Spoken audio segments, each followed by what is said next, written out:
Hello friends. अगर आप business करते हैं और सोच रहे हैं कि आपके ऊपर कौन सा आईटीआर अवेलेबल है, आईटीआर 3 या आईटीआर 4, तो रुक जाइए, क्योंकि एक गलत आईटीआर फॉर्म का सिलेक्शन ना सिर्फ आपको नोटिस लाएगा बल्कि आपके रिटर्न को भी डिफेक्टिव कर देगा। आज के इस वीडियो में हम समझेंगे आईटीआर 3 और आईटीआर 4 में क्या डिफरेंस है और आपके ऊपर कौन सा फॉर्म एप्लीकेबल है। तो बिना देर किए लेट्स गेट स्टार्टेड। तो दोस्तों, सबसे पहले समझते हैं कि आखिर आईटीआर 3 और आईटीआर 4 किन लोगों के लिए एप्लीकेबल होता है। तो बेसिकली जो लोग बिजनेस या प्रोफेशनल इनकम को आईटीआर में दिखाते हैं उनके ऊपर आईटीआर 3 या आईटीआर 4 एप्लीकेबल होता है, लेकिन ये दोनों भी अपनी अपनी तरह से डिफरेंट है। जैसे आईटीआर 4 सुगम उन लोगों के लिए एप्लीकेबल होता है जो प्रिजम्पटिव स्कीम मतलब 44AD, 44ADA या फिर 44AE के लिए अप्लाई करते हैं और प्रिजम्पटिव बेसिस पर अपनी इनकम दिखाते हैं। मतलब यहाँ पर ये बुक्स ऑफ अकाउंट्स ना दिखाते हुए अपने टर्नओवर का एक स्पेसिफिक परसेंटेज को एज अ प्रॉफिट दिखाते हैं। जैसे फॉर एग्जांपल बिजनेस के केस में ये रेट हो सकता है 8% या फिर 6% और प्रोफेशनल्स के केस में ये रेट होता है 50%। यहाँ पर आपको बुक्स ऑफ अकाउंट्स मेंटेन करने की और दिखाने की जरूरत नहीं होती है, सिर्फ आपकी टोटल जो रिसिप्ट है उसके कुछ स्पेसिफिक परसेंटेज को आपकी इनकम मान लिया जाता है और उसी तरह से आपका टैक्स कैलकुलेट होता है। वहीं आईटीआर 3 उन लोगों के लिए होता है जो डिटेल में अपने बिजनेस के बुक्स ऑफ अकाउंट्स मेंटेन करते हैं और उन्हें उस तरह से शो करते हैं। मतलब वो अपना प्रॉफिट एंड लॉस स्टेटमेंट दिखाते हैं, अपनी बैलेंस शीट एक्सेट्रा दिखाते हैं और उनके बिजनेस का जो एक्चुअल प्रॉफिट और लॉस रहता है उसे वो डिक्लेयर करते हैं और उसके ऊपर ही टैक्स भरते हैं। तो इन सिंपल वर्ड्स, अगर आपका बिजनेस बड़ा है या फिर आप प्रिजम्पटिव स्कीम ऑप्ट नहीं करना चाहते हो तो आईटीआर 3 आपके लिए आईटीआर का ऑप्शन है। अब समझते हैं कि आईटीआर 4 यानी प्रिजम्पटिव स्कीम के लिए कौन कौन अप्लाई कर सकता है। तो आप रेसिडेंट इंडिविजुअल होने चाहिए, एचयूएफ होने चाहिए या फिर फर्म होने चाहिए, but not LLP, because LLPs are not allowed to opt for section 44AD और प्रिजम्पटिव स्कीम। अब दूसरा क्लासिफिकेशन आता है टर्नओवर को लेकर। अगर आपका बिजनेस का टर्नओवर 2 करोड़ तक है तो आप प्रिजम्पटिव स्कीम के लिए ऑप्ट कर सकते हो। यहाँ पर एक और कैच है, अगर आपके बिजनेस की 95% या फिर उससे ज़्यादा रिसीट डिजिटल मोड में है तो ये आपकी थ्रेशोल्ड लिमिट बढ़ के हो जाएगी 3 करोड़ और इस तरह से आप प्रिजम्पटिव टैक्सेशन स्कीम में ऑप्ट कर सकते हैं और 8% या फिर 6% जो भी आपका डिसाइडेड क्राइटेरिया हो आप उसके हिसाब से अपना इनकम टैक्स रिटर्न फाइल कर सकते हैं। वहीं अगर बात की जाए प्रोफेशनल्स की तो इनके लिए लिमिट होती है 50 लाख, लेकिन सेम इनके ऊपर भी रूल अप्लाई होता है एनहांस्ड लिमिट का, जो कि अगर आपकी डिजिटल रिसीट्स मोर देन 95% है, मतलब अदर वर्ड्स में अगर बोला जाए तो आपकी कैश रिसीट्स पूरी आपकी बिजनेस रिसीट्स की लेस देन 5% है, तो ये लिमिट एनहांस होके आपके लिए हो जाएगी 75 लाख। तो सिंप्लीफाई करें, प्रोफेशनल्स अगर आप हो तो आपके लिए लिमिट है 50 लाख और 75 लाख। अगर आप बिजनेस चलाते हो तो आपके लिए लिमिट है 2 करोड़ और 3 करोड़। तो इस तरह से 44AD की थ्रेशोल्ड लिमिट जो है वो डिफाइन होती है। अब समझते हैं कि आईटीआर 3 आखिर कौन फाइल कर सकता है। तो सबसे पहले तो वो लोग जो प्रिजम्पटिव टैक्सेशन स्कीम के लिए एलिजिबल नहीं होते हैं उन्हें आईटीआर 3 फाइल करना है। दूसरा, प्रोफेशनल्स जो 50 लाख या फिर 75 लाख की कैटेगरी के ऊपर आते हैं उनको आईटीआर 3 फाइल करना है। तीसरा, F&O की ट्रेडिंग में लॉस हुआ है तो उन लोगों को भी आईटीआर 3 फाइल करना पड़ता है इर्रिस्पेक्टिव ऑफ थ्रेशोल्ड, क्योंकि लॉस क्लेम करने के लिए आपको एक्चुअल बुक्स ऑफ अकाउंट्स दिखाना पड़ता है। अगर आप किसी पार्टनरशिप फर्म में पार्टनर हो तो भी आपको आईटीआर 3 फाइल करना पड़ेगा।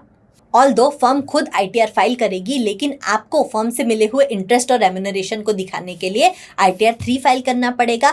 And last but not the least, ऐसे लोग जो प्रिजम्पटिव स्कीम में डिक्लेयर्ड रेट से कम प्रॉफिट दिखाते हैं उन्हें टैक्स ऑडिट के साथ में आईटीआर 3 फाइल करना होता है। इसके साथ ही salary, house property, capital gain, crypto income etcetera भी आईटीआर 3 में रिपोर्ट होता है अलॉन्ग विद बिजनेस और प्रोफेशनल इनकम। अब बात करते हैं असेसमेंट ईयर 26-27 में जो नया इनकम टैक्स एक्ट आया है उसमें जो की अपडेट्स आई है जो इन दोनों फॉर्म्स पे एप्लीकेबल होती है उनके बारे में। तो सबसे पहले और सबसे बड़ी की अपडेट है ड्यू डेट को लेके। अब जो नॉन ऑडिट बिजनेस रिटर्न्स है उनकी ड्यू डेट की डेडलाइन बढ़ा के कर दी गई है 31 अगस्त तक।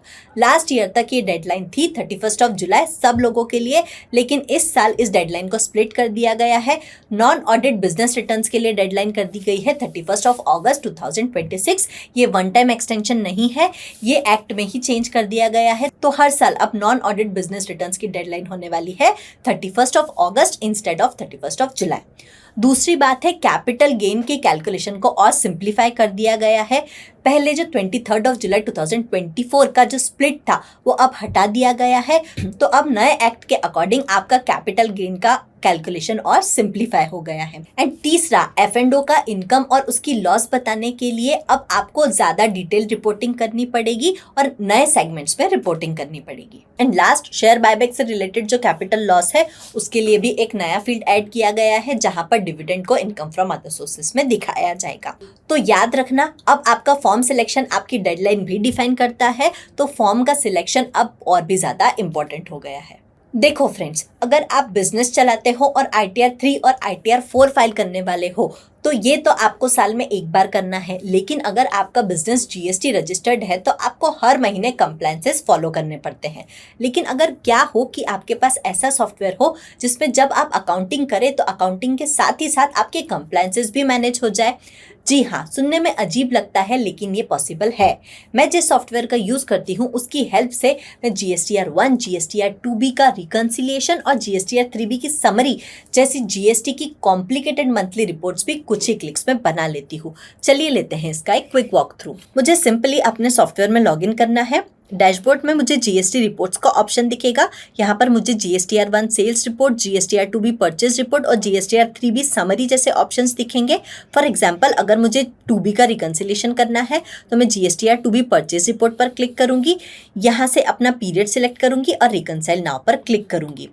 रिकनसाइल नाउ पर क्लिक करते ही मेरा reconciliation summary, vendor wise summary और डिटेल व्यू मुझे दिख जाएगा। सो मिसिंग इन रेफरेंस मतलब missing in books, partial match, missing in 2B, reconcile later, do not reconcile और कंप्लीट मैच जैसे सेगमेंट्स में डिवाइड होगा।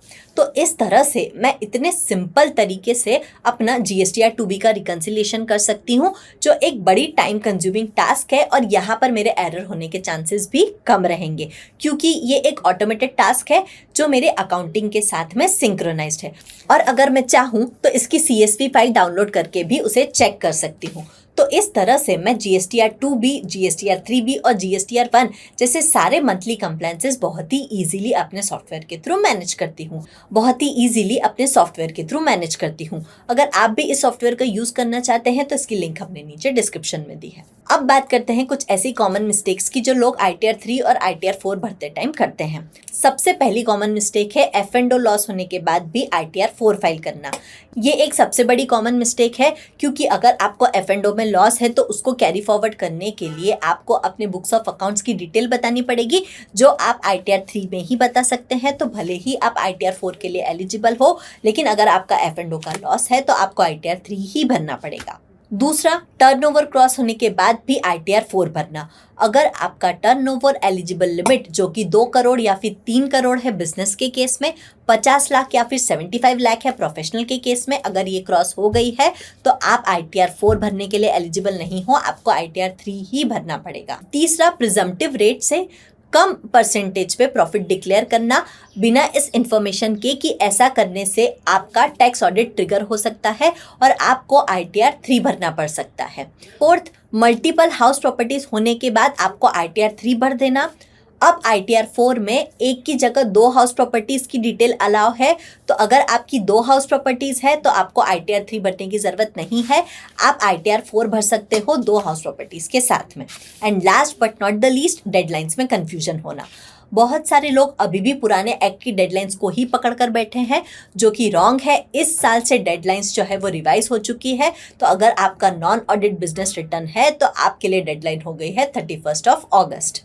तो दोस्तों, आज हमने समझा कि ITR 3 क्या होता है, ITR 4 क्या होता है, इन दोनों में क्या डिफरेंस है और क्या होगा अगर आपने गलत ITR फॉर्म का सिलेक्शन कर लिया तो। नए इनकम टैक्स एक्ट से अपडेटेड रहो और अपना बिजनेस रिटर्न सही से फाइल करो। तो क्या आपने अपना बिजनेस रिटर्न फाइल कर दिया? हमें कमेंट में जरूर बताओ। Thank you.